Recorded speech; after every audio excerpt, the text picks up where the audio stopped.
तो चंद पैसों के लिए एक ब्राह्मण देवता का अपमान करते हैं आपके दरवाजे पर।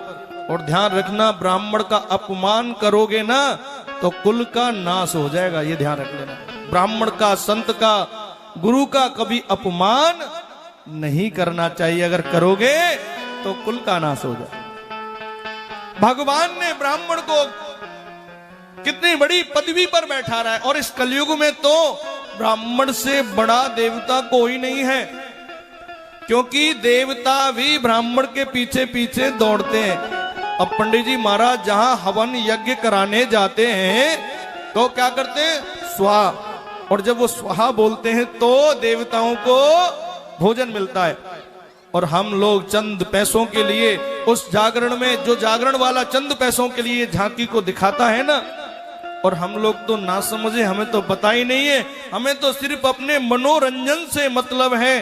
और जागरण हुआ या भागवत कथा हुई, ये मनोरंजन के लिए नहीं होती, ये आत्मरंजन के लिए होती है, ना कि मनोरंजन के लिए।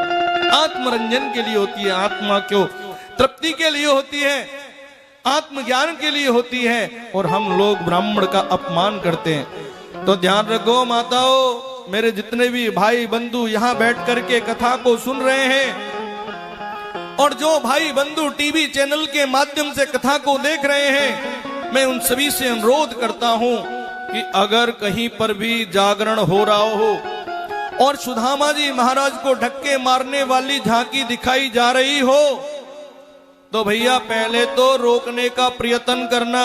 और जब कोई तुम्हारी बात को ना सुने तो वहां से तुरंत चल देना, रुकना मत, ताली मत बजाना, नहीं तो कुल का नाश हो जाएगा। ये ध्यान रख लेना, ये मैं पक्का बता रहा हूं। क्योंकि ब्राह्मण का सदैव सम्मान करना चाहिए। ब्राह्मण चाहे कैसा भी क्यों ना हो, उसका सम्मान करो, वो उसका कर्म है। अगर कोई गलती से ब्राह्मण अपने कर्म से भटकता है तो वो उसका कर्म है, लेकिन आपका कर्म है उसका सम्मान करना। तो करोगे?